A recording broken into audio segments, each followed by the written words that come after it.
ya. Tetapi biasanya tidak ada batas maksimalnya. Kurang lebih ya semampu yang bisa kita laksanakan. Tentu jika tidak ada kepentingan lain atau kewajiban lain yang terbengkelai gara-gara kita memaksimalkan untuk melakukan birrul walidain itu. Kalau melakukan birrul walidain tetapi dengan mengabaikan kewajiban yang lain, maka itu juga tidak diperkenankan. Itu ya, gara-gara birrul walidain terus nggak sholat ya itu masalah. Gara-gara birrul walidain kemudian tidak sempat jamaah, oke, itu masih oke karena jamaah tidak wajib katakan. Gara-gara birrul walidain akhirnya tidak menafkahi istri dan anak secara proper, itu salah. Tapi kalau gara-gara birrul walidain akhirnya tidak kebeli hobi atau tidak kebeli mobil yang mana itu bukan kebutuhan, ya nggak masalah, itu pilihan. Dan dia memilih itu untuk mendapatkan ridho dari orang tuanya, ya bagus itu. Dan seterusnya dan seterusnya. Nah, maka di sini ada fadilah-fadilah birrul walidain yang akan kita coba lihat sebagai penyemangat semoga kita semakin bisa birrul walidain. Pertama, dia disandingkan dengan ketauhidan. Wa qadha rabbuka alla ta'budu illa iyyah. Dan Tuhanmu telah memberikan ketentuan untuk tidak menyembah kecuali hanya kepada beliau saja. Wabil walidaini ihsana, dan berbuat baiklah kepada orang tua. Kepada al-walidan. Dua, jadi ada walid, ada abun. Rabbukum wa rabbu abaikumul awwalin. Ya, Tuhanmu dan Tuhan bapak-bapakmu. Apa bedanya walid, walidaini, walidani dengan abun? Kalau walid itu memang orang tua persis. Ya, orang yang membuat saya ada di sini. Ibu yang melahirkan saya, bapak yang menjadikan ibu saya melahirkan saya, itu artinya walid. Jadi memang yang paling berhak untuk kemudian kita melakukan birrul walidain itu ya dua orang itu yang melahirkan kita dan orang yang menjadikan kita lahir lah. Ya bapak ibu kita persis. Tetapi kalau abun itu bisa bermakna banyak. Eh kama yang di surat Yusuf, wakadzalika wakadzalika yajtabika rabbuka wa yu'allimuka min ta'wilil ahadits kama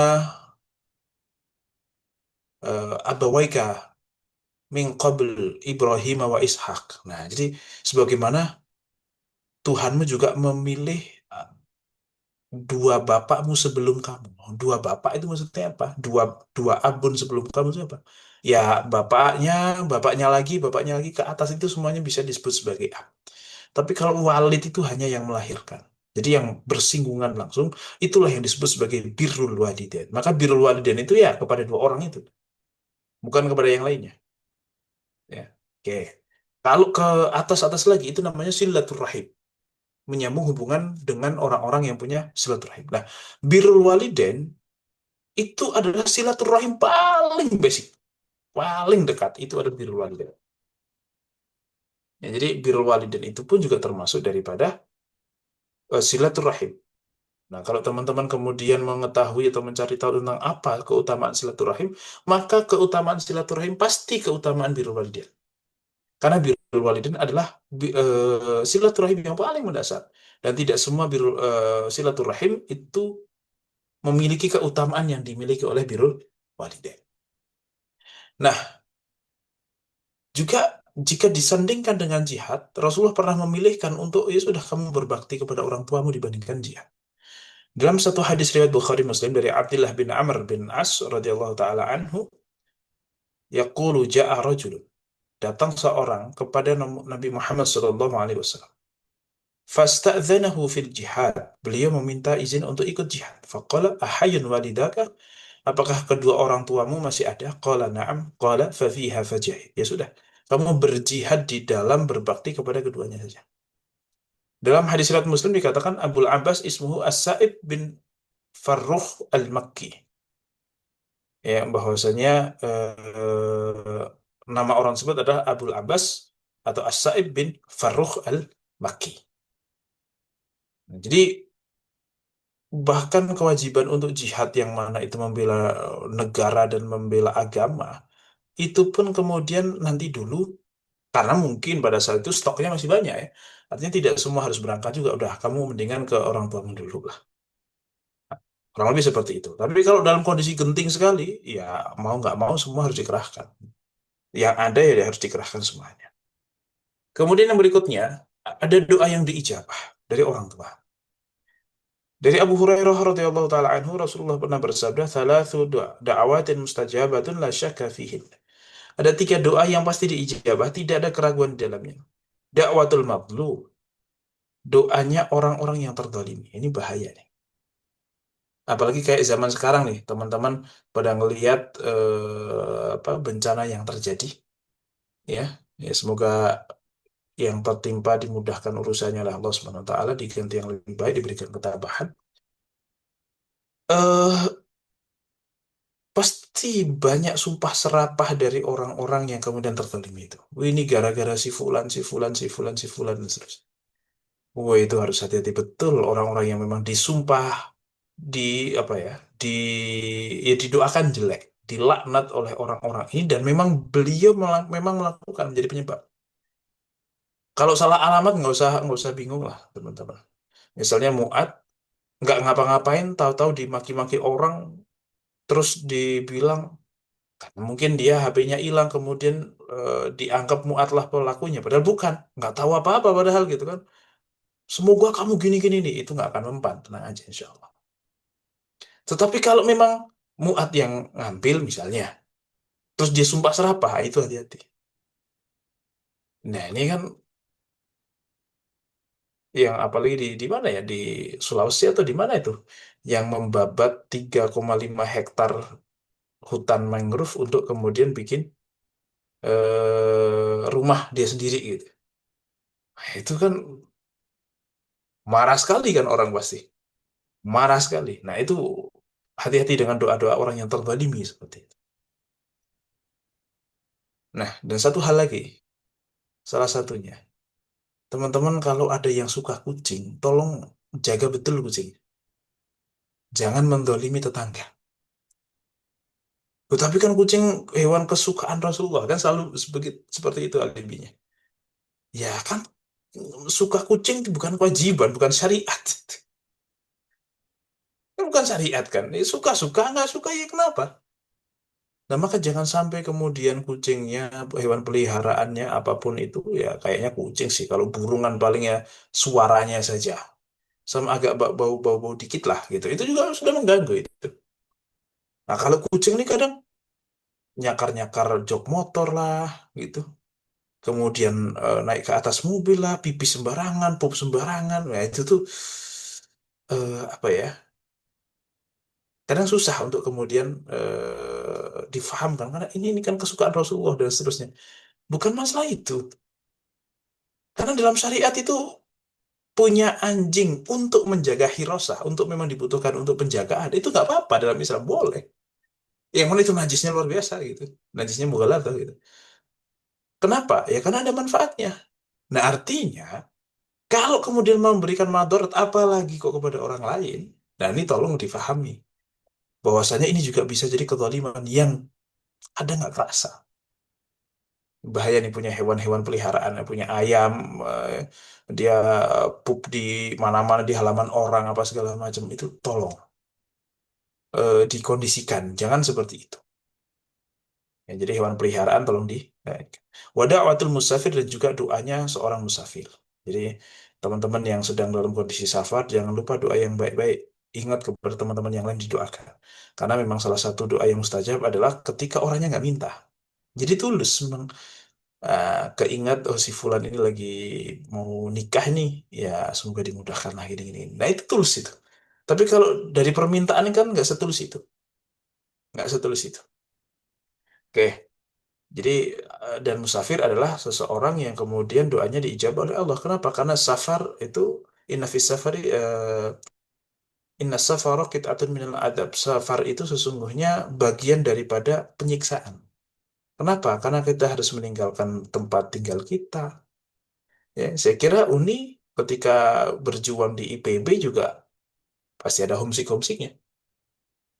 Dan apalagi perjalanan, katakanlah ya, kok sampai seorang perempuan sendirian naik kapal dari Jawa ke Sulawesi misalnya.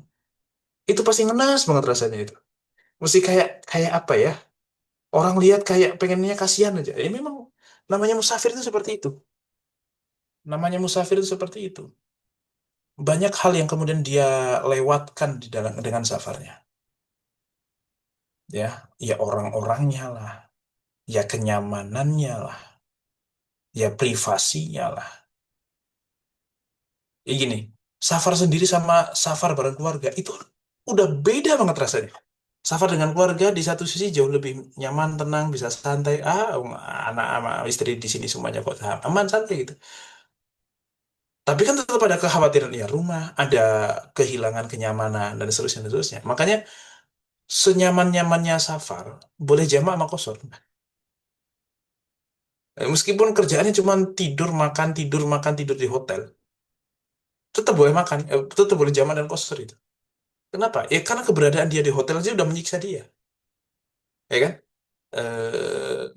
Tidak bersama orang-orang yang biasanya ada di sekitarnya, tidak bersama kenyamanan yang biasanya ia dapatkan. Iya, sekotor-kotornya, seberantakan-berantakannya kamar kita, tetap itulah tempat terbaik gitu. Nah, kurang lebih kan seperti itu. Wada'watul walidi ala waladihi dan doa seorang dari orang tua kepada anaknya itu tidak di atau mustajabah sekali, tidak ada keraguan di dalamnya. Makanya teman-teman perlu mendoakan yang lumayan apa ya? Kalau punya anak itu doakan terus yang baik-baik, jangan sampai kemudian mendoakan yang dan supaya orang tua kita mendoakan yang baik, ya kita harus berbuat baik sama dia. Ya tidak harus sih, kadang ada orang tua yang sangat bijak, disakiti sama anaknya tetap doanya baik. Tapi kan takutnya kemudian beliau ada sakit hati kemudian mendoakan buruk buat kita kan ngeri.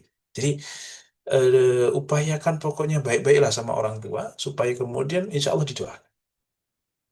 Ya, makanya apalagi yang di perantauan, yang udah menikah, awal-awal nikah itu biasanya orang tua tuh khawatir sekali. Khawatir sekali, pasti itu. Ya, muat ya Soki coba. Pasti anak saya di sana gimana ya? Kalau anaknya cewek, kira-kira suaminya bisa menyamankan dia apa enggak? Dia mendapatkan hak-haknya apa enggak? Hidupnya senyaman itu atau tidak? Itu pasti khawatir bang. Kalau sampai ada anak ngeluh tentang, oh berat banget di sini ternyata gini-gini. Wah itu yang paling stres orang tua. Maka jangan pernah kirim pesan-pesan itu kepada orang tua. Mau cowok mau cewek jangan. Wah ternyata dia itu begini begini begini. Jangan, jangan. Berikan kabar-kabar baik. Gitu ya. Kalau selama kita masih bisa handle sendiri. Nggak usah kemudian melibatkan orang tua. Orang tua pun taunya yang enak-enak saja. Nah, kalau perlu malah ini ya, alhamdulillah kerjaan lumayan, ya cukup, ya agak lebih dikit, itu kirim ke orang tua. Bukan masalah nominalnya, tapi lebih ke, anak ini sudah bisa sampai menyisihkan dan mengirim saya ya, berarti anak ini baik-baik saja gitu. Lebih ke itu. Dan biasanya itu akan didoakan dengan sangat tulus. Alhamdulillah, kamu sudah dalam posisi ini, sudah bisa ngirim, berarti kamu baik-baik saja. Itu kan kesimpulan yang apa namanya yang akan menyenangkan orang tua bukan masalah nominal insya Allah ya. Nah semoga berkah, semoga kamu sehat-sehat bisa menjalani hari, kamu bisa menjadi suami yang bertanggung jawab atau bisa menjadi istri yang sangat-sangat apa yang memberikan seluruh hak suamimu, kemudian semoga itu semoga ini semoga itu dan seterusnya semoga diberkahi dan seterusnya itu pancingan ya. Nah, maka harus ada interaksi terus dengan orang tua itu, telepon lah, WhatsApp. Ya tentu komunikasi masing-masing berbeda ya.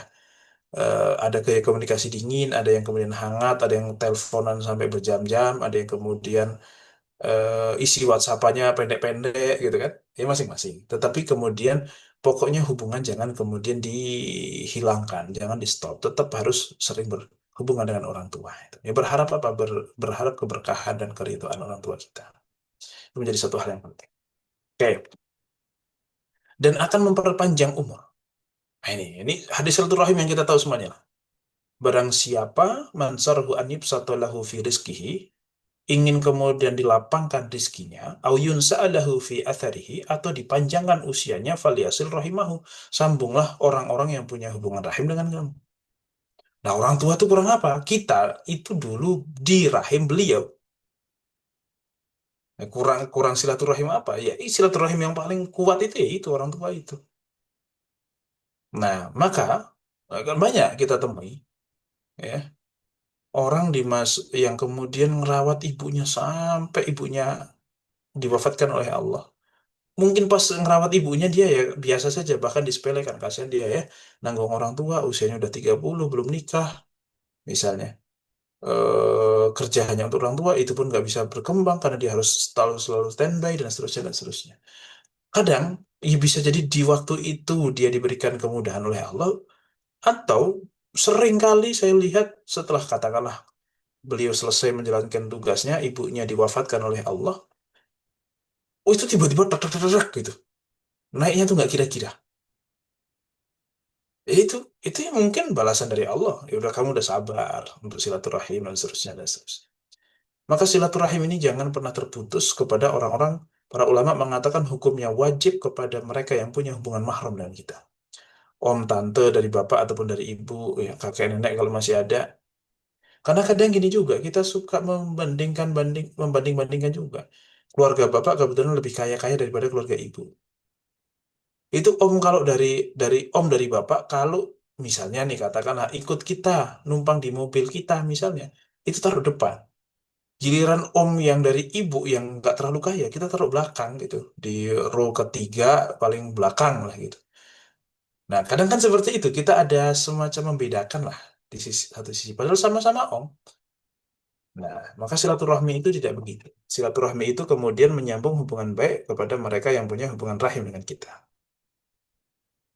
Nah, jadi insya Allah akan memperpanjang umur, meluangkan rizki. Ya, meluangkan rizki itu tidak selalu tentang nominal, tapi kebutuhannya dibikin nggak ada gitu. Ya, betapa banyak kemudian gaji atau penghasilan makin nambah, tetapi ya nggak ngumpul-ngumpul juga. Ya, lewat-lewat aja gitu. Ya, bahkan malah tidak terlalu ada manfaatnya. Kok kayaknya sama saja. Bahagianya segitu-gitu juga, pusingnya ya sama, capeknya ya sama, enaknya makan ya sama saja. Kan gitu. Orang udah terlalu makan steak itu ya nggak enak juga steak lama-lama. Kangen tahu lagi, kangen orek lagi kan gitu. Ya dinamika memang hidup akan seperti itu. Manusia itu dibikin tidak tidak pernah puas gitu ibaratnya. Oke. Kemudian yang berikutnya adalah pahala yang besar dan dosa yang besar kalau kita durhaka.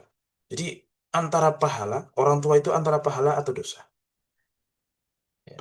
Disampaikan dalam satu hadis bahwasanya Rasulullah Shallallahu Alaihi Wasallam pernah ditanya, Ayul amali ahabu ilallah. Amalan apa yang paling dicintai Allah? As-sholatu ala waktiha. Sholat tepat waktu. Nah, tepat waktu itu tidak harus di awal waktu ya. Tepat waktu itu artinya adalah tidak sampai keluar waktu dan masuk waktu sholat berikutnya. Jadi tepat waktu. Yang lebih dicintai lagi adalah sholat di awal waktu. Jamaah pula. Tapi minimal tepat waktu. Qala thumma ay. Kemudian apa lagi? Ya Rasulullah. Thumma birrul walidain. Kemudian yang berikutnya adalah berbuat berbakti kepada orang tua. Thumma ayyun. Qala al-jihadu fi sabilillah. Jihad di jalan Allah. Jadi di sini birrul walidain itu lebih lebih tinggi derajatnya dibandingkan kemudian jihad fi sabilillah. Karena bagaimanapun seseorang pasti akan melakukan birrul walidain. Ya, pasti akan melakukan birrul walidain. Berbeda dengan berbeda dengan jihad itu bisa dibutuhkan kadang tidak dibutuhkan. Tapi kalau birrul walidain itu hampir-hampir semuanya terjadi gitu. Kondisi damai atau tidak dan seterusnya itu kita punya orang tua. Kemudian hadis riwayat Bukhari yang lain dari Anas bin Malik radhiyallahu taala anhu qala dzakara Rasulullah sallallahu alaihi wasallam al-kabair. Rasulullah menjelaskan tentang dosa-dosa besar. Faqala, maka Rasul pun menjawab asyirku billah. Pertama syirik kepada Allah, wa qatlun nafsi, membunuh jiwa tanpa ada alasan yang disyariatkan, wa uququl walidaini, dan juga berdurhaka kepada kedua orang tua. Nah, kadang seseorang mohon maaf suka tidak bisa memaafkan orang tuanya di saat dia bisa memaafkan orang lain. Misalnya, ada orang tua yang, katakanlah lah, orang tuanya cerai. Setelah cerai, kemudian ibunya menikah dengan orang lain, bapaknya menikah dengan orang lain. Kemudian anaknya nggak terima melihat ibunya nikah lagi. Seolah-olah kayak, wah ibu gatel banget sih. Ya udahlah, fokus sama anak-anak saja, dan seterusnya, dan seterusnya. Di saat dia, kalau melihat ada seorang perempuan seusia ibunya itu, terus sudah tidak punya suami, entah cerai, entah belum nikah, terus nikah, itu diwajarkan sama dia. Tapi kenapa giliran ibunya sendiri nggak diwajarkan? Wong halal. Kan gitu kan? Nah ini, mungkin ada ketidakrelaan, ada apa, segala macam. Iya, di satu sisi. Tetapi bagaimanapun objektivitas atau ilmu sebagai barometer itu harus tetap dipakai. Jangan karena itu ibu saya, maka saya marah-marah, saya mencak-mencak. Ya, tidak perlu. Wong kamu pun tidak melakukan hal yang sama kepada orang lain. Kenapa kamu melakukan hal itu kepada ibumu? Kok sangat tidak adil? Padahal perintahnya adalah untuk berbuat baik itu paling utama diberikan kepada orang tua, kan gitu. Nah, kenapa kok malah marah-marah ditujukan kepada orang tua dulu sebelum kepada orang lain, kalau memang itu salah? Ya karena memang tidak salah, tapi memang dia nggak suka aja.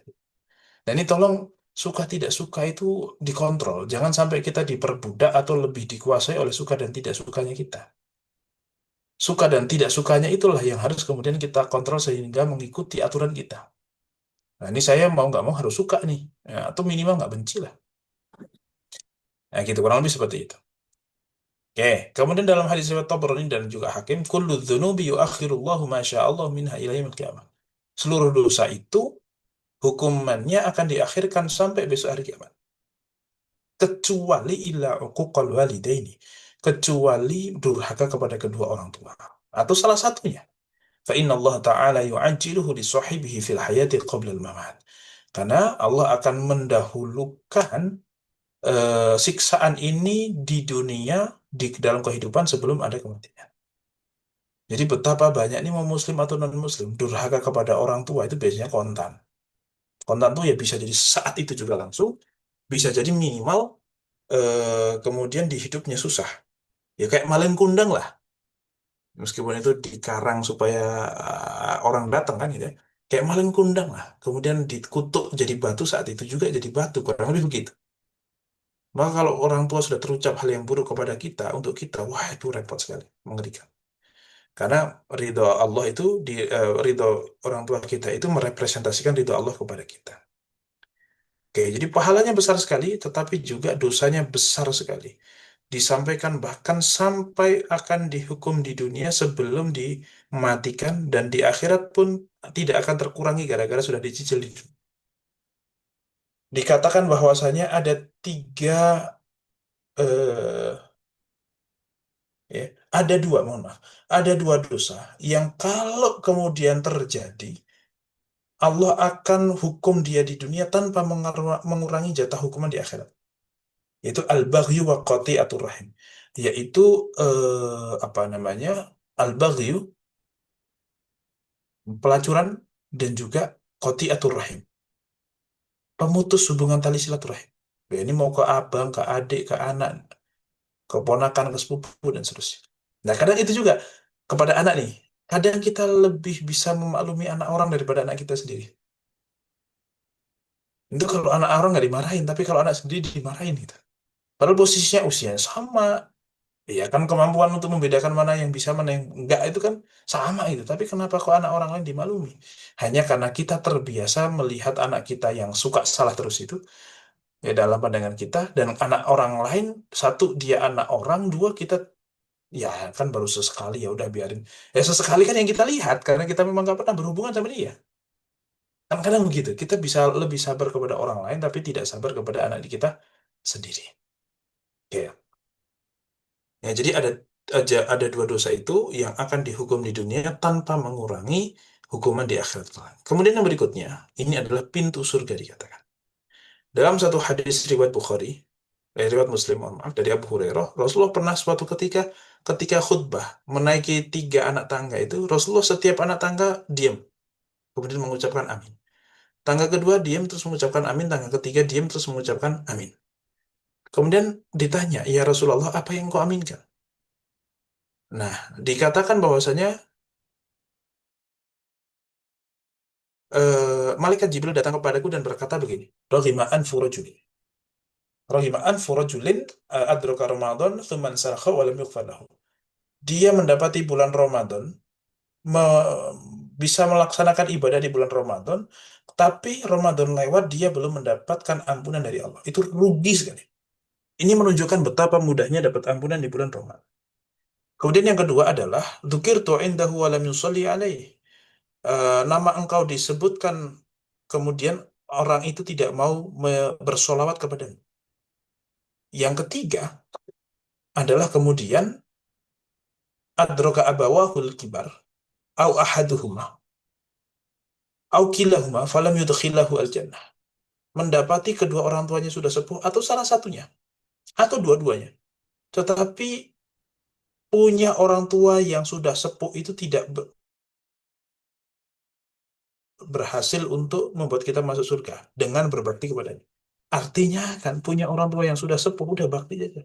Tahajud apa segala macam itu enggak yang harus kenceng-kenceng amat, tapi perhatikan birrul walidain itu jauh lebih penting daripada tahajud. Kurang lebih seperti itu. Jadi selalu ibadah yang punya ada hubungannya dengan hak orang lain itu biasanya lebih afdal daripada ibadah yang hubungannya sama Allah Ta'ala. Tahajud itu kan untuk kita sama Allah saja. Tetapi kalau birrul walidain itu kan ada impact yang dirasakan oleh orang lain. Padahal khairun nas anfa'uhum linnas. Kemudian hadis riwayat Tirmidzi dari Abu Darda bahwasanya seseorang mendatanginya faqala innali imra'atan wa inna ummi ta'muruni bitolaqiha. Qala Abu Darda sami'tu Rasulullah sallallahu alaihi wasallam al-walidu awsatu abwabil jannah fa in syi'ta fa'adhi dzalikal bab aw ihfazhu. Ada seseorang datang kepada Rasulullah, kemudian dia mengatakan begini, ya Rasulullah, ibu saya itu meminta saya untuk mencarikan istri saya yang ini. Ya. Maka Rasul pun menjawab, oh enggak. Seseorang datang kepada Abu Darda. Kemudian Abu Darda menjawab dengan ucapan Rasulullah, Al-walidu awsatu abu wabil jannah.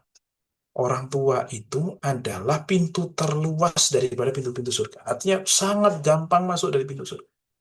Maka kalau kamu menginginkan ya sudah, tinggalkan pintu itu atau kamu ingin memasukinya atau kamu jaga itu. Artinya ya kalau memang orang tua meminta kita menceraikan istri kita, tentu dengan diskusi, tentu orang tua yang bijak tidak akan melakukan itu serta-merta. Pastinya akan kemudian diskusi. Kalau memang orang tuanya bijak, oh mohon maaf, Ma, mungkin salah tangkap atau apa dan seterusnya. Ada cerita unik ini tentang orang tua dan istri. Ada kawan ya punya anak satu laki-laki, satu tok laki-laki, tidak punya anak lain kecuali satu laki-laki. Kemudian ibunya tuh ngebet pengen dia itu nikah sama kriteria yang A, B, C, D, E, F, G. Punya yang gini ya, yang gini ya, yang gini ya, yang gini ya, sesuai selera ibunya itu. Terus anaknya itu punya selera yang agak berbeda, ya beberapa part sama tapi beberapa part beda, gitu kan? Nah, dia dalam posisi apa? Nah, teman saya yang suaminya, yang laki-laki, yang cowoknya, bapaknya dari anak ini terus bilang, ya udah Le, satu sesuai kriteria ibumu, satu sesuai kriteriamu aja, udah biar nggak usah bingung kamu. Jadi udah cari dua aja, satu satu kriteria kamu, satu kriteria ibumu, biar nggak usah berantem, udah tawa gitu. Ya nggak begitu maksudnya gitu, ibunya langsung ngegas gitu kan.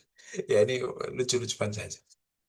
Nah, maka tentu dengan diskusi kalau memang ini udah nggak bisa nih, kamu pilih ibu atau pilih itu juga perlu untuk dikondisikan. Kemudian yang berikutnya, ridho Allah Subhanahu wa taala sebagaimana kita tahu bahwasanya ridho Allahu fi ridho walidaini wa sukhtullahi fi sukhtil walidaini. Bahwasanya ridho Allah itu di dalam ridho orang tua dan kebencian Allah itu pada kebencian orang tua terhadap. Maka ini kita harus hati-hati betul, jangan sampai kemudian ada murka orang tua yang menghampiri kita semuanya. Oke, ini fadilah dari birrul walidain. Namun yang berikutnya, yang tidak kalah penting adalah terkait dengan hak anak. Nah, ini banyak, ada sebelum dilahirkan, ada ketika atau setelah dilahirkan, kemudian ada ketika dia masa tumbuh. Ada hak-hak yang harus kita penuhi. Jadi sebelum anak lahir itu dia punya hak sudah. Bahkan sebelum kita nikah, itu anak sudah punya hak. Sudah punya hak itu. Nah, namun sebelum itu, saya akan mencoba membandingkan dengan antara antara apa namanya? Birrul walidain dengan kemudian tanggung jawab kita kepada anak.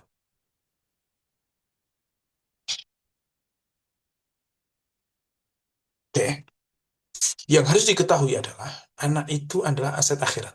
Kita ngomongin hak anak sekarang. Karena idza matal insanu inqata'a anhu amaluhu ila min thalas. Seorang wafat, maka terputuslah seluruh amalan kecuali tiga. Sedekah jariah atau yang kita sebut sebagai wakaf, ilmu yang bermanfaat yang kemudian dia tularkan kepada orang lain itu memanfaatkan bahkan mengajarkannya lagi, atau anak soleh yang mendoakannya. Eh, Kira-kira kalau punya anak soleh tapi nggak mendoakan, itu jariah atau bukan itu? Nah, pertanyaannya, punya anak soleh tapi agak lupa doa. Kenapa kok lupa doa? Jangankan doa untuk orang tua, doa untuk diri sendiri aja nggak pernah. Karena saking sibuknya zikir kepada Allah, saking sibuknya berkhidmah, ngajar sana sini, yo belajar lagi, ngajar lagi, belajar lagi, ngajar lagi, ya me time-nya itu nggak punya. Atau orang yang biasa banget, ya, ya sholat sholat, tapi mendoakan terus setiap hari. Ini kira-kira yang menjadi poin itu adalah mendoakannya atau kesolihannya, itu yang lebih penting. Kira-kira apa, Muat? Kira-kira apa, Muat? Kalau menurut Anda, Yang kesolihannya atau mendoakan bukan? lah ya. Hah? Yang mendoakan kan. Oke. Kalau Tapi mendoakan, ibadahnya standar gitu, biasa-biasa. ibadahnya standar tapi mendoakan. Hmm, Oke. Kalau cuman perkara mendoakan, kalau yang mendoakan bukan anak, kira-kira nyampe nggak?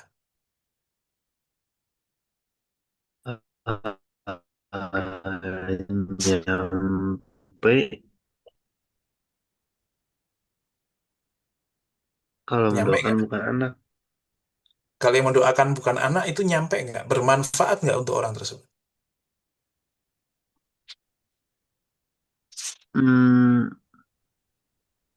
nyampe kayaknya Ya, doa kan itu ada sudah sudah disepakati kita para ulama. mendoakan gitu. Nggak ada yang bilang yang mengatakan doa itu nggak nyampe. Allahumma gfir lil mu'minina wal mu'minat. Itu semua mukmin dapat itu. Oh iya. Jadi doa itu nggak harus anak kan? Nah, terus bedanya apa doanya anak sama bukan doanya yang bukan anak itu?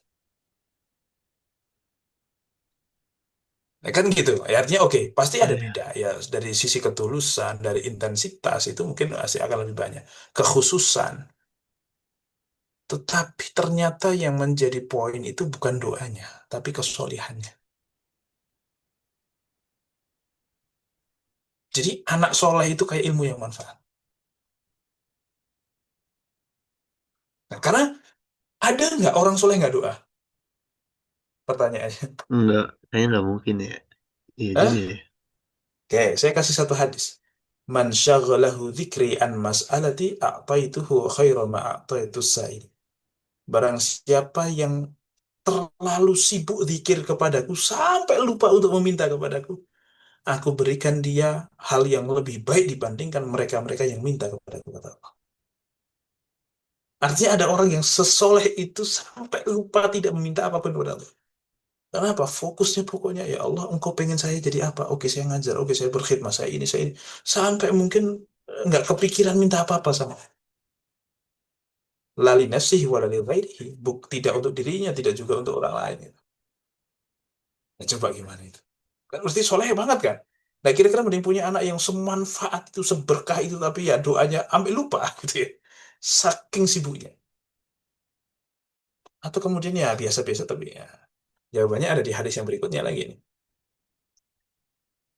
Innama inna mimma yalhaqul mu'minu min amalihi. Sesungguhnya amalan yang akan mengikuti seorang mukmin wa hasanatihi ba'da mautih, setelah kematian dia, itu satu ilmu yang dia sebarkan. Anak soleh yang ia tinggal, mushaf yang diwariskan, masjid yang ia bangun, atau rumah Ibnu Sabil. atau sungai yang kemudian ia apa namanya, sungai yang kemudian dia lancarkan lah aliran, atau sodakoh yang kemudian ada manfaat dan mengikuti dia setelah beliau.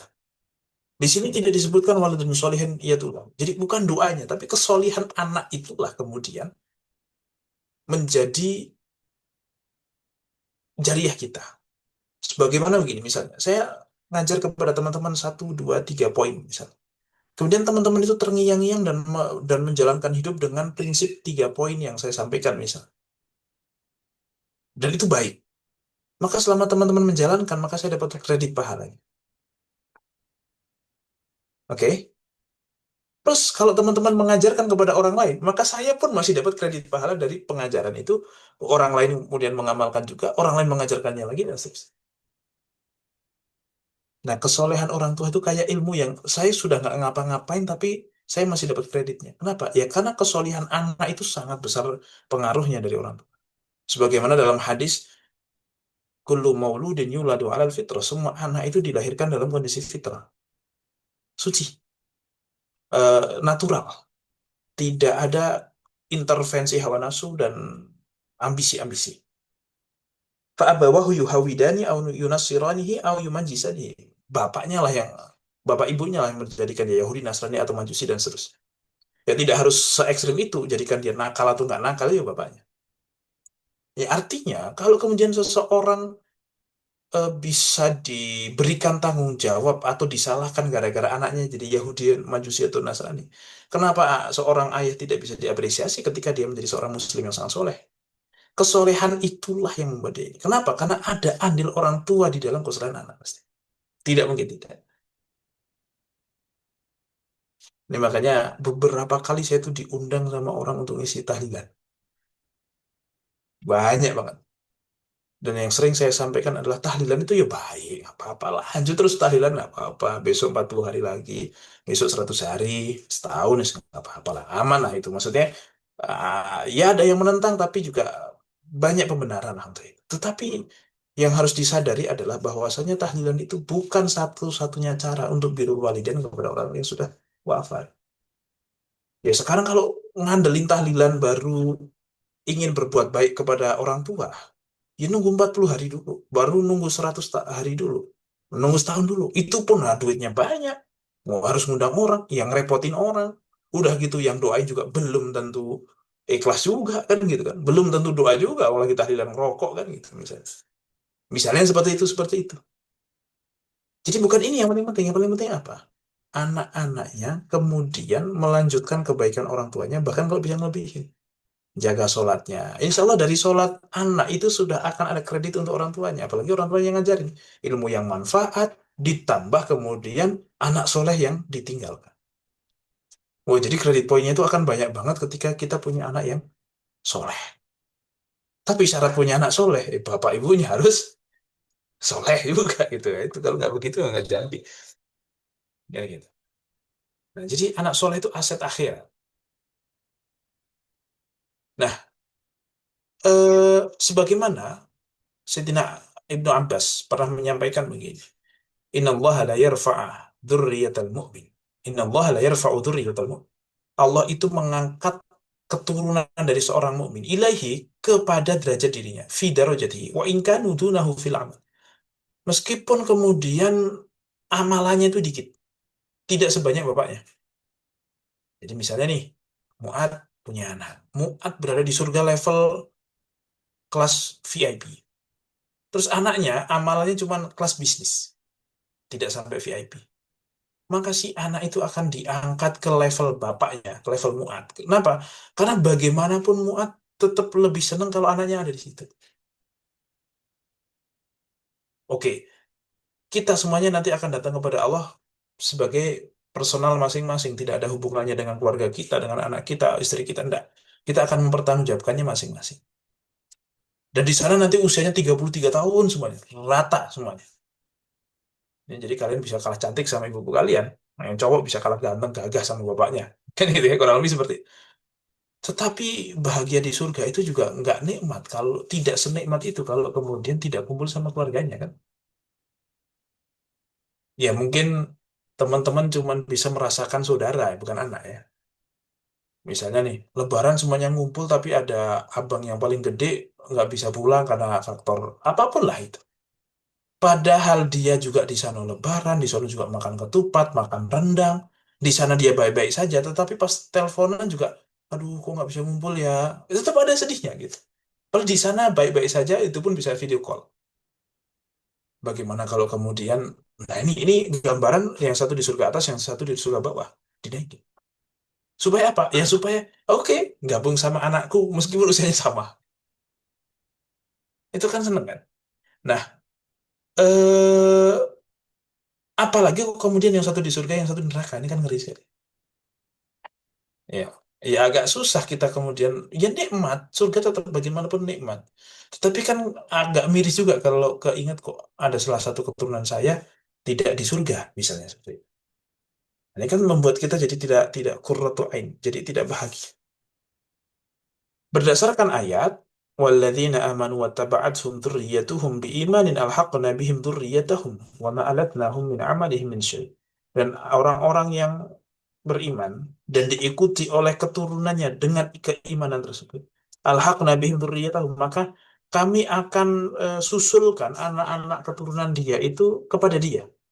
Wa ma alatnahum min amalihim min syai', dan bukan ketemu di tengah-tengah gitu. Jadi misalnya Muat ada di level 200 ya, semakin banyak angkanya semakin bagus misalnya, anaknya di level 50. Bukan kemudian ketemu di 150 ya, bukan, tapi anaknya yang diangkat ke level 200. Padahal amalannya harusnya di level 70 katakan. Tanpa mengurangi yang di atas. Pokoknya yang di atas tetap di atas, anaknya disusulin ke semuanya. Itu maqala mana qasnal aba bima a'tainal banin. Kami tidak mengurangi jatah bapaknya, padahal kami memberikan kemudahan untuk anaknya. Jadi tidak substitusi. Tetapi ya ditarik aja gitu, ditambah gitu aja, dikasih bonus remisi. Oke. Nah, dan mendidik anak itu adalah kewajiban yang berpahala, dan kalau melakukan ihmal maka dosa. Ya ayyuhalladzina amanu qu anfusakum wa ahlikum naro. Ya, ini pasti ya. Kemudian setiap dari kalian adalah mas'ulun an ra'iyatihi. Kulkum ra'in, setiap dari kalian adalah pemimpin dan seterusnya. Kemudian yang berikutnya, Ibnu Qayyim al-Jauziyah di dalam kitabnya itu Fadul Maulud, Maudud bi Ahkamil Maulud mengatakan, banyak ahli ilmu yang mengatakan, yus'alul walidu an waladihi yaumal qiyamati qabla an yus'alal waladu an walidihi. Fa innahu. Oke. Seorang seseorang seorang seseorang akan ditanya lebih dulu tentang tanggung jawab kepada anaknya di hari kiamat sebelum dia akan ditanya tentang birrul walidain kepada orang tua. Kama annal li'ab an ala ibnihi haqqan falil ibni ala abihi haqqun. Sebagaimana bapak kita, orang tua kita punya hak dari kita, yo anak kita juga punya hak. Kama qala wa wasainal insana biwalidayhi husna wa qu anfusakum ahlikum nar. Ya, jadi ini dua yang satu memerintahkan birrul walidain, tapi yang di satu sisi memerintahkan untuk apa namanya tanggung jawab kepada anak, kepada keturunan. Kenapa? Karena memang hubungannya gini. Kita menjadi anak orang tua kita itu kan bukan permintaan kita, tetapi bagaimanapun mereka menjadikan kita ada, mereka mendidik kita, kita harus terima kasih kepada mereka. Bentuk terima kasih. Tetapi kalau anak kita itu juga belum kita mintai persetujuan untuk jadi anak kita. Tapi kita maunya punya anak, dan kebetulan itu yang dikasih oleh Allah. Pertanyaannya, apakah anak itu mau menjadi anak dari kita? Dia kalau bisa milih, mungkin bukan tidak milih kita sebagai orang tuanya, kan kita nggak bisa milih. Nah, artinya anak itu ada karena perbuatan kita, maka kita dimintai pertanggungjawaban atas perbuatan kita. Tetapi kita menjadi anak orang tua kita, itu bukan pilihan kita. Sehingga hubungan kita kepada orang tua adalah terima kasih, sedangkan hubungan kita kepada anak adalah tanggung jawab. Tanggung jawab lebih didahulukan dibandingkan penghormatan dan terima kasih. Oke, lanjut lagi. Faman ahmala ta'lima waladihi ma yanfa'uhu wa tarkahu sudah. Barang siapa yang kemudian menyepelekan urusan memberikan pelajaran atau ngajarin anak hal-hal yang apa namanya yang dibutuhkan oleh dirinya, dan meninggalkan begitu saja tanpa ada program tanpa ada kepedulian, faqad as'a ilaihi ghayatal isa'ah, maka dia sungguh telah berbuat buruk kepada anak tersebut dengan sementok-mentoknya perbuatan buruk. Apa ya? Ghayatul isa'ah itu eh, perbuatan buruk yang paling mentok lah. Wa aktsarul aulad innama ja'a fasaduhum min qibalil abad. Dan kebanyakan anak itu menjadi buruk atau ja'a fasaduhum. Keburukan itu datang karena masalah bapaknya dan karena masalah orang tuanya, dan orang tuanya tidak memberikan perhatian terhadap kebaikan-kebaikan anaknya. Yang ia harapkan hanya kemudian kepentingan dirinya, keinginan dirinya, dan seterusnya. Wa taraka ta'limahum faraiduddin. Dia tidak mengajarkan kepada anaknya tentang kewajiban-kewajiban agama, sunnah-sunnah Nabi. Fa'dha'uhum sigharan. Dan pokoknya membuang potensi atau membiarkan begitu saja waktu kecil itu berlalu. Banyak sekali orang tua yang seperti itu. Falam yantafi'u bi anfusihim wa lam yanfa'u aba'ahum kibara. Maka dia tidak akan pernah bisa memanfaatkan anaknya dia, dan si anak juga tidak akan bisa bermanfaat kepada dirinya ketika dia menjadi tua. Dan itu hanya akan tinggal penyesalan. Kama ataba ba'dhum waladahu 'ala al-uquqi faqala ya abati innaka aqaqtani saghiran fa aqaqtuka kabiran. Sebagaimana sebagian orang kemudian, wahai bapakku, engkau tidak tanggung jawab kepadaku di waktu aku kecil, maka aku juga akan durhaka kepadamu di waktu besar. Bahkan di sini dikatakan sama, engkau setelah durhaka kepadaku di waktu aku kecil, maka aku juga akan berdurhaka kepadamu di waktu aku besar. Di waktu kamu sudah tua. Wa wada'atni walidan fa'adatuka syaikhan. Engkau membiarkanku begitu saja ketika aku kecil, maka aku juga akan membiarkan engkau begitu saja ketika engkau sudah jadi tua. Ini. Ini jadi apa namanya, menjadi satu hal yang sangat penting. Jangan sampai kemudian kita eh, tidak memanfaatkan terkait dengan pendidikan anak di saat mereka itu membutuhkan. Ya males sih, ya males lah. Ya kalau males ya balasannya bukan surga kan gitu. Ini menjadi tanggung jawab yang besar. Kalau pengen menjadi orang besar, ya kita juga harus punya visi dan misi yang besar. Dan harus punya komitmen kesabaran yang besar. Itu tentang masalah anak. Jadi mendidik anak itu jauh lebih penting dan harus kita persiapkan betul. Tapi kalau birrul walidain itu bisa sambil berjalan, sambil sambil belajar gitu. Ibaratnya ya kita kan tahu-tahu ada kan gitu kan. Tapi kalau menjadi orang tua itu kan dipersiapkan. Oke, Allahu a'lam bishawab, saya kira cukup itu dulu ya. Jam 21 lebih 16 ya. Untuk selanjutnya monggo silahkan kalau ada tanya jawab. Eh, Tadi Baik. sampai di sini aja. Allahu a'lam bishawab. Ya, silakan teman-teman kepada yang ingin bertanya boleh mengaktifkan mikrofonnya untuk raise hand. Ya, kalau tidak ada, saya ingin memulai pertanyaan Zat. Oke, silahkan. Ini Zat tentang birrul walidain. Kalau misalnya anak laki-laki itu pada ibunya Zat ya, meskipun setelah menikah gitu. Sedangkan kalau anak perempuan itu setelah ijab kabul kan berpindah pada suami, taatannya gitu Zat. Lalu kemudian bagaimana cara anak perempuan ingin tetap berwalidain pada orang tuanya gitu Zat? Apakah derajatnya berubah gitu menjadi kepada suaminya saja, atau bagaimana, atau malah tanggung jawab suaminya untuk berwalidain kepada dua-duanya gitu, atau gimana? Oke, suami tidak kemudian punya kewajiban untuk birrul walidain kepada orang tua istri, Status.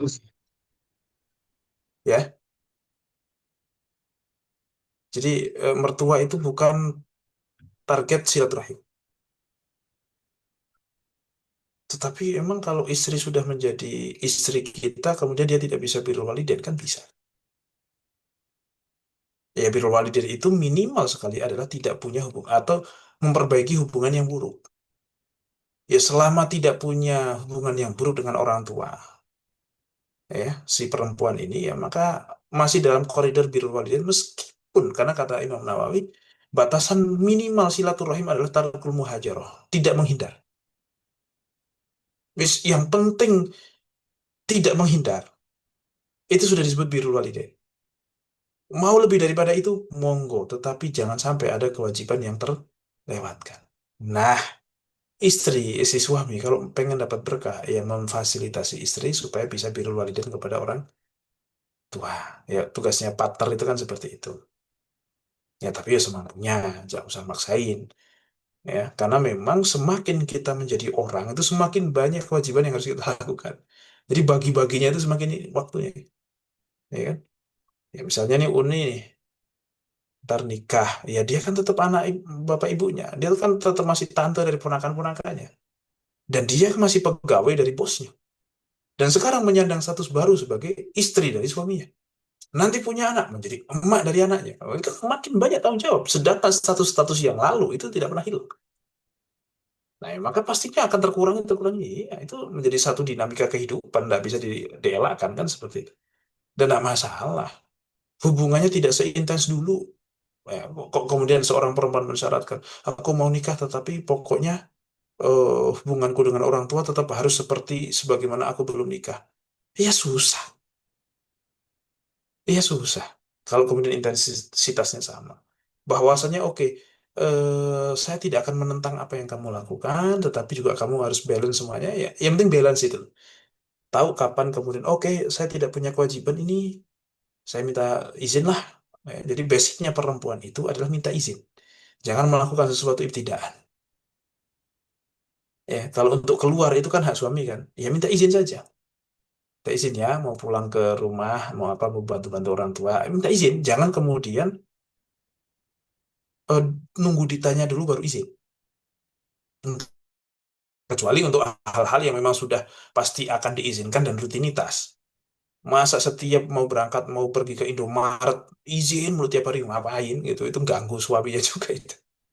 Kenapa? Karena oke itu rutinitas dan insya Allah aman, tidak ini dan seterusnya. Tetapi kalau ada aktivitas di luar dari kebiasaan, maka ya izin baru melakukan. Nah, kalau suami agak beda. Kalau suami itu ya nggak perlu izin untuk melakukan sesuatu. Ya ditanya aja. Karena memang tidak ada kewajiban suami untuk pamit, tetapi ya tetap ngasih tahu lah gitu. Jadi beda ya, minta izin sama ngasih tahu itu beda. Ngasih tahu itu tidak meminta persetujuan. Ngasih tahu itu cuma ngasih informasi bahwa saya sedang begini. Nah, minta izin itu maka harus diberikan opsi oleh orang yang diminta izin untuk mengiyakan atau mengenggakkan. Jangan kemudian minta izin tapi kalau nggak aku ngambek. Ya, ih, bukan minta izin itu namanya. Kan itu kadang juga seperti itu. Nah, jadi apa namanya? Tetap bisa untuk birrul walidain bahwasanya intensitasnya berkurang ya pasti berkurang karena dia punya status yang lain nambah gitu. Ya, dan kalau bisa kerjasama suami istri untuk kemudian suami tetap bisa birrul walidain ke orang tuanya dengan maksimal, istri juga birrul walidain kepada orang tuanya dengan maksimal. Nah, insya Allah itu adalah keluarga yang diberkahi. Berarti memang pernikahan itu membawa hal yang lebih baik gitu kan. Nah, ibarat gampangnya, simpelnya gini. Saya tuh sering bilang gini ke istri saya. Pokoknya jangan sampai ibu saya merasa anaknya diambil. Tapi kalau bisa, ibu saya merasa punya anak baru. Sebagaimana kalau bisa orang tuamu itu jangan sampai merasa anaknya diambil. Tapi dia merasa punya anak baru. Gitu. Ya, insya Allah kalau ya ini tentu indikatornya agak susah ya. Standarnya kan beda-beda kayak gini. Kan sangat subjek. Ya, tetapi upayakanlah supaya bisa sampai ke level ideal seperti itu. Tanpa kemudian lompat dari kewajiban yang lebih mendasar. Nah, kadang terlalu terobsesi sama yang plus itu, yang plus plus plus plus itu. Tetapi kemudian lupa untuk membuat pondasi yang lebih fundamental. Ya, kewajiban dia kepada pasangan malah tidak dilaksanakan demi mendapatkan prestisius dari birrul walidain. Gimana ini? Gitu. Ya, jangan sampai kemudian demikian. Jadi ya namanya ya ibadah itu sekali lagi taat, bukan nyari mana yang fadilahnya paling gede. Mau sebesar-besarnya fadilah ibadah sunnah, tetap kalah sama fadilah dari ibadah yang fardu. Ya, kalau fardu bukan fadilah lagi. Fardu itu kewajiban, fardu itu ya fardu sudah titik gitu. Oke. Gitu ya, Mat ya. Allahu a'lam bishawab. Oke. Baik, terima kasih, Ustaz. Ya, silakan apabila ada yang ingin bertanya, teman-teman. Boleh juga kalau mau lewat pesan di kolom chat juga boleh, atau mau langsung bicara silakan langsung on mic saja.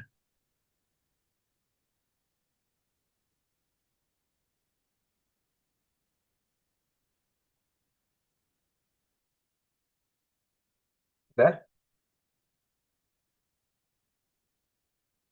Dan izin bertanya, Ustaz. Ada? Oke, Oh silakan ya, Sabri. silakan, silakan. Eh, ya, saya ya. Eh, jadi tadi sempat disinggung, Ustaz. Kita sering baik ke orang luar, cuman lebih mudah marah ke keluarga gitu. Dan itu kayaknya relate di saya dan juga mungkin banyak orang juga relate. Ya. Itu mungkin kenapa Ustaz ya kayak gitu Ustaz? Maksudnya apa karena faktor sudah terlalu dekat atau karena apa gitu Ustaz? Dan Ya. pengen Eh, membangun yang canggung dengan keluarga itu juga gimana? iya sih, memang artinya itu agak-agak menunjukkan bahwasanya kita itu tidak apa ya, tidak galak sama orang, lebih bisa memaafkan orang lain. Itu berarti bukan karena kita baik, tapi kita tidak punya keberanian untuk segalak itu. Mungkin ya. Jadi ini evaluasi. Kalau kita kok kemudian ke keluarga kok lebih lebih tidak baik ya. Galak kadang juga baik. Memang kadang mendidik anak perlu galak, perlu keras dan seterusnya kan. Tetapi maksudnya gini, kenapa kalau kesalahan orang lain toleransinya lebih besar, sedangkan kesalahan orang terdekat malah tidak memiliki toleransi sedikit pun. Beda dengan membina ya. Tentu kalau kemudian acuh sama sekali, artinya itu juga nggak peduli, itu juga buruk gitu. Tapi kok kemudian kayak nggak lebih nggak terima kalau orang dekat kita yang berbuat salah dibandingkan orang lain yang berbuat salah. Lebih emosi, lebih. Nah, misalnya kok seperti itu. Nah itu bisa jadi kita kepada orang lain, padahal sama-sama kita jadi korban nih. Tapi kalau orang lain bisa ditoleransi, kalau orang yang lebih dekat tidak bisa ditoleransi. Ya bisa jadi kita mentoleransi bukan karena kita hatinya lapang, tetapi karena tidak punya keberanian untuk ngegas saja kalau kepada orang lain. Ya berarti itu kan sama yang dekat itu aslinya itu. Nah, itu. Seringkali kemudian kita tertahan untuk melakukan hal yang baik atau buruk itu dari orang. Wah nggak enak kalau dia nggak ngasih, tapi giliran saudara sendiri nggak mau ngasih. Allah kalau dia mah nggak usah ngasih lah. Saudara maklum dia gitu. Nah kadang berarti kita berbuat baik itu karena nggak enaknya. Ya, artinya kan karena supaya dibilang apa gitu. Takut komentar orang. Nyatanya untuk orang yang seharusnya lebih diperintahkan, kita malah nggak peduli. Kenapa? Karena kita nggak terlalu butuh pencitraan dari dirinya. Atau punya keberanian untuk melawan arus itu. Nah kan kadang begitu. Ini menjadi bahan evaluasi juga nih buat kita, barometer evaluasi juga. Kalau kepada orang yang lebih dekat kok tidak bisa sebaik itu. Sedangkan kepada orang lain kok lebih baik, itu apakah beneran saya baik atau karena saya tidak punya kemampuan untuk menolak kecuali harus berpura-pura jadi baik. Karena tidak, ya kan begitu kan. Wah, nggak enak kalau sama dia akhirnya ngeluarin duit. Karena nggak enaknya, tapi kalau sama saudara enak gitu. Misalnya seperti itu. Ya, semoga bisa dipahami ya, Bega. Jadi faktornya mungkin karena itu gitu. Jadi artinya tetap tidak dibenarkan, tapi manusiawi, wajar. Kayaknya kebanyakan kita yang mengalami itu lah, gitu. Ya, kayaknya ya, gitu. Allah alam. Baik, Ustaz. Bagi yang ingin bertanya di Q&A boleh ya, sudah bisa diakses. Oh ini ada, sudah ada yang bertanya di Q&A, saya akan bacakan. Izin tanya, kalau perintah dalam Al-Quran yang kita nggak boleh bilang atas perintah ortu, maksudnya itu terletak kalimat bantahan atau kesel ke ortu, atau maksudnya perintah itu nggak boleh nyakitin hati ortu. Ya, ya, ya tentu maksudnya adalah Maksudnya apakah literal aja atau ada ya, maknanya gitu, Sir? ya kan dalam bahasa Qurannya bukan bukan tapi uf kan. Diterjemahkan Iya. gitu ya, bukan bukan itunya, tetapi kemudian membentak melakukan sesuatu yang berpotensi menyakiti hatinya dengan kelakuan kita, gitu. Nah, itu menyakiti hati lah. Intinya menyakiti hati itu yang kemudian tidak diperkenankan atau harus dihindari betul. Gitu. Nah, ini kemudian eh, ya tidak bisa letterlek lah. Kemudian dimaknai hanya off saja. Artinya sebagian orang kan memang ngomongnya kencang. Orang Betawi nyablak misalnya sama orang orang tua aja kan kadang begitu gitu. Saking saking saking nyablaknya dan memang itulah budaya mereka ya. Mungkin kayak gini ngata-ngatain orang tuanya mungkin biasa. Ya, anaknya dikatain sama emaknya, ah lu dasar lu gini gini gini. Iya, sama aja kan gua anak lu berarti yang kayak gitu kan gitu. Misalnya seperti itu. Tapi memang konteksnya di situ bercanda begitu biasa gitu. Ya, berarti ya bisa biasa-biasa saja kalau seperti itu. Bukan itu gitu. Tapi lebih kepada potensi menyakiti hati. Allah alam bisawab. Oke, ada lagi mungkin? Oke. Ada lagi yang mau bertanya?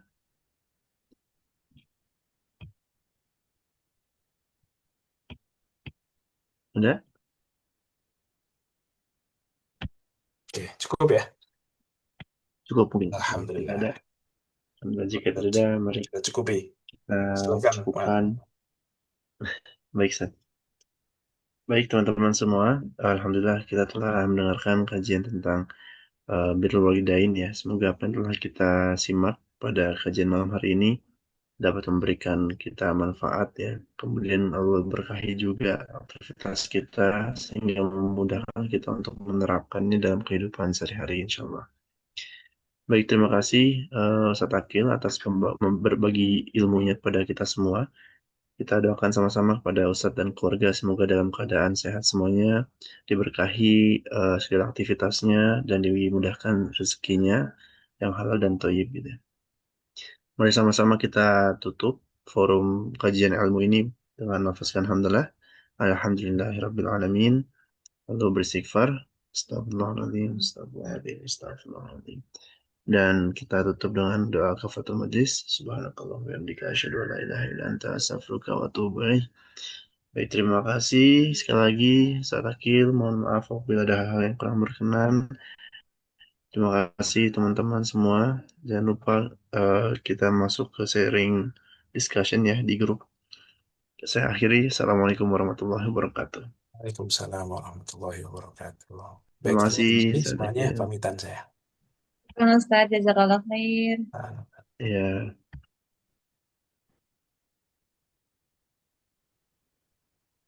ya silakan teman-teman mengingatkan untuk seperti biasa ya di grup. Saya akhiri.